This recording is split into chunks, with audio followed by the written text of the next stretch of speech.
World पे channel में हम आपका हार्दिक अभिनंदन करते हैं। आज हम आपको मिलवाने जा रहे हैं एक वरिष्ठ समाज सेवी और इनका नेता मुन्ना ठाकुर जी से।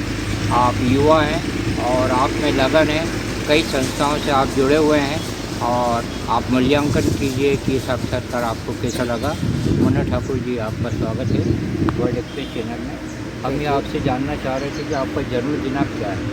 मेरा जन्म दिनांक है 4 फरवरी 1970। जन्म स्थान इंदौर ही है। पिताजी का शुभ नाम? सोदान सिंह चौहान। और माताजी का शुभ नाम? लक्ष्मीबाई। और कब से प्रेरणा प्राप्त हुई आपको ये समाज सेवा में आने की? समाज सेवा से तो साहब बचपन से ही जब से समझने लगे हैं, समाज सेवा जब से ही प्रेरणा मिलती गई और माता पिता परिवार से प्रेरणा मिली मुझे। पढ़ाई कहाँ तक आपकी? मैंने बीएससी सेकंड ईयर किया है, उसके बाद में मैंने आईटीआई किया है इलेक्ट्रॉनिक में। कौन कौन सी संस्थाओं से जुड़े हुए हैं आप? मैं राजनीतिक संस्था हमारी, मैं कांग्रेस पार्टी का कार्यकर्ता बचपन से हूँ और मैं कांग्रेस पार्टी से जुड़ा हुआ हूँ। वर्तमान में मेरे पास में जो जवाबदारी है वो इंदौर शहर कांग्रेस उपाध्यक्ष की जवाबदारी है अभी मेरे पास में।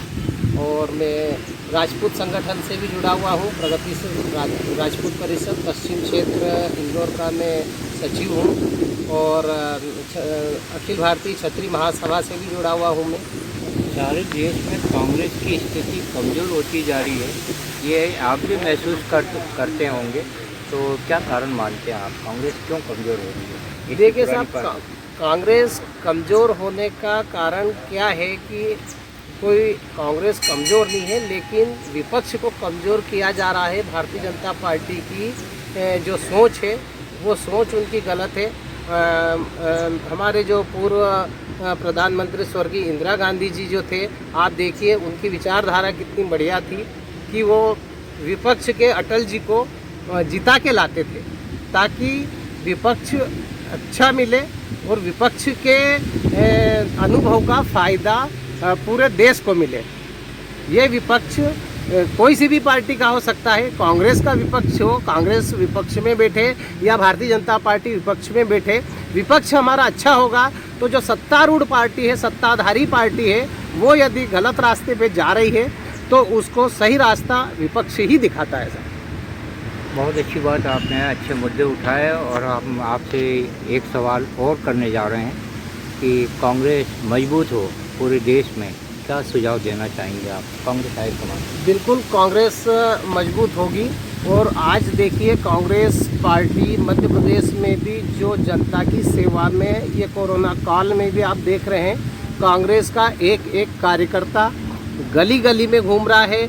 उसके स्तर पे वो जनता की सेवा भी कार्यकर्ता कर रहा है। हमारे कांग्रेस के विधायक लोग भी अपने स्तर पर कर रहे हैं, जबकि सत्ता नहीं है। पूर्व मंत्री जितने भी हैं वो भी कर रहे हैं। शहर कांग्रेस के जो अध्यक्ष हैं लगातार लगे हुए हैं, श्री विनय बाकलीवाल जी लगातार इस महामारी में भी अपनी जान की परवाह किए बगैर वो भी लगे हुए हैं। और विधानसभा एक के जो माननीय विधायक महोदय है जो संजय शुक्ला जी, और वर्तमान में इंदौर के महापौर प्रत्याशी भी वही बन रहे हैं, संजय शुक्ला जी भी, जीतू पटवारी जी भी और विशाल पटेल जी भी जो विधायक है वो भी, इनकी पूरी टीम जो है कांग्रेस की वो रात दिन जनता की सेवा में लगी हुई है और सरकार की गलतियों को जनता के बीच में ले जा रहे हैं और मांग कर रहे हैं कि जो जितने मरीज हैं वो हॉस्पिटल में तड़प रहे हैं, जो भर्ती नहीं हो पा रहे हैं, वो हॉस्पिटल के बाहर पड़े हुए हैं, उनकी आवाज़ को समय समय पे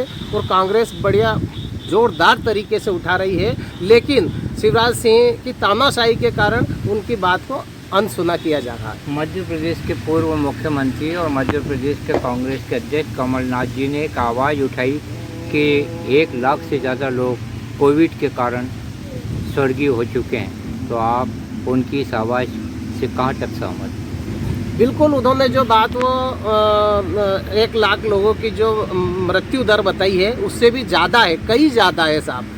एक इंदौर का छोटा सा उदाहरण है कि मुख्यमंत्री जी श्री शिवराज जी चौहान अपने यहाँ पर इंदौर में आए थे, कलेक्टर ऑफिस में उनकी मीटिंग थी, तो जीतू पटवारी जी जो हमारे विधायक महोदय पूर्व मंत्री है, उन्होंने प्रत्यक्ष उन्होंने साक्ष्य दिए, उनको फोटो कापी दिए, केवल 2 शमशान घाट की दिए, 3000 से ऊपर वहाँ 1.5 महीने में मृत्यु दर जो थी उन्होंने वो फोटोकॉपी दी है, वो तो गलत नहीं हो सकती। शमशान घाट का रजिस्टर गलत नहीं होता सकता है। शमशान घाट के रजिस्टर के फ़ोटो खींच के उसकी फ़ोटोकॉपी जब दी है कलेक्टर को और मुख्यमंत्री जी को, तो ये तो साक्षात प्रमाण है कि 2 शमशान घाट में 3000 से ऊपर मृत्यु हुई है 1.5 महीने में। और ये तो केवल 2 है, बाकी इंदौर में 35 लाख की पब्लिक है, यहाँ कई शमशान घाट है, कब्रिस्तान है, वो संख्या तो अलग ही है, वो तो बताई नहीं है अभी। आपका ये कहना है कि वास्तव में कमलनाथ जी ने जितने बताया उससे भी ज़्यादा लोग कोरोना के कारण मौत के घाट उतर चुके हैं। आपसे एक सवाल और हम करने जा रहे हैं कि सवाल इस प्रकार है कि कांग्रेस में कार्यकर्ताओं की इज्जत कम होती है, ऐसा लोगों का कहना, आपकी क्या राय है?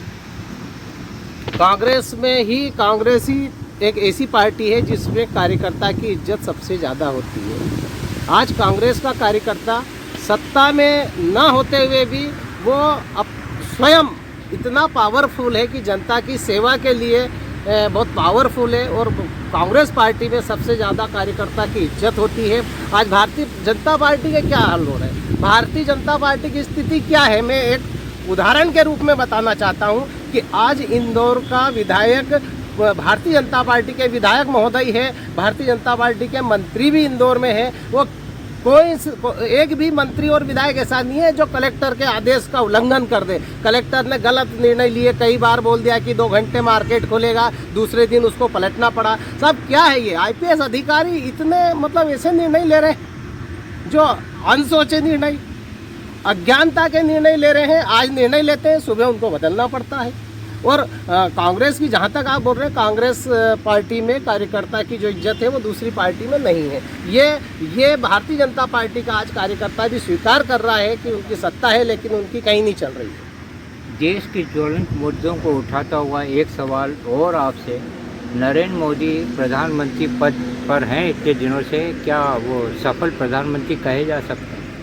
क्या राय है आप? सब सफल माननीय हमारे जो प्रधानमंत्री है सम्माननीय नरेंद्र मोदी जी का हम भी सम्मान करते हैं, लेकिन ये स्वीकार हम नहीं करते हैं कि प्रधानमंत्री मोदी जी के बाद में आने के बाद में भारत देश में कोई नई उन्नति हुई हो, नई तरक्की हुई है। IIT आए हो, IIM आए हो, बड़े हॉस्पिटल का निर्माण किया हो, बड़े शिक्षण संस्थान का निर्माण किया हो, ये कोई मोदी जी के अभी कोई उपलब्धि नहीं है। देश में बड़ी उपलब्धि कुछ भी नहीं है।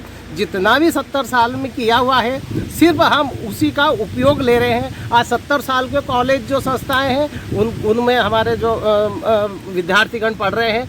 आज आप बताइए कि भारतीय जनता पार्टी ने ऐसे कौन से बड़े संस्थान बना दिए जो भाजपा के कोटे में जाएगा या प्रधानमंत्री नरेंद्र मोदी जी के कोटे में जाएगा कि ये विकास नरेंद्र मोदी जी ने किया है? ये कुछ भी नहीं है। भारतीय जनता पार्टी के विकास के नाम पे कुछ नहीं है, केवल हिंदू मुसलमान को लड़ाने की राजनीति कर रहे हैं। अभी जब चुनाव आएंगे तो मंदिर, अयोध्या मंदिर कौन हिंदू नहीं चाहता? कोई भी ऐसा मुसलमान नहीं है जो कि वो ये नहीं चाहता कि हिंदू मुस्लिम की एकता रहे। केवल भारतीय जनता पार्टी और उनकी सत्ता हिंदू मुसलमान को लड़ाने का जो कार्य करती है। अभी नए जब 24 में चुनाव आएंगे तो राम मंदिर का ओपनिंग लेके आ जाएंगे कि राम मंदिर का उद्घाटन, और जनता को धर्म के नाम पर वोट कबाड़ेंगे। मोदी जी का कोई उपलब्धि नहीं है देश में। अंतिम सवाल आपसे हम ये करने जा रहे हैं कि राजीव गांधी जी के बारे में आप क्या कहना चाहेंगे? उनका कार्यकाल आपने देखा।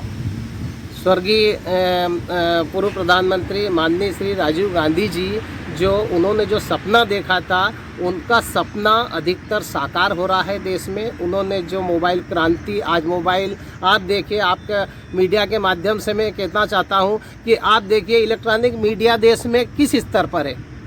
इलेक्ट्रॉनिक मीडिया का बहुत योगदान है आज हमारे देश में। ये किसका है? ये सपना राजीव गांधी जी का ही था साहब। और राजीव गांधी जी का जो सपना था वो कंप्यूटर क्रांति राजीव गांधी लाए हैं, मोबाइल क्रांति राजीव गांधी लाए हैं। गरीबों के लिए जो आज पंचायत राज है वो सपना भी राजीव गांधी जी का ही था। जो आज पंचायतें अपने स्तर पे गाँव में विकास हो रहे हैं, रोड बन रहे हैं, हर गांव में गलियां जो थी कच्ची वो पक्की बन गई है। ये सारा सपना राजीव गांधी का था पंचायत राज का, वो भी आज सफल हुआ है।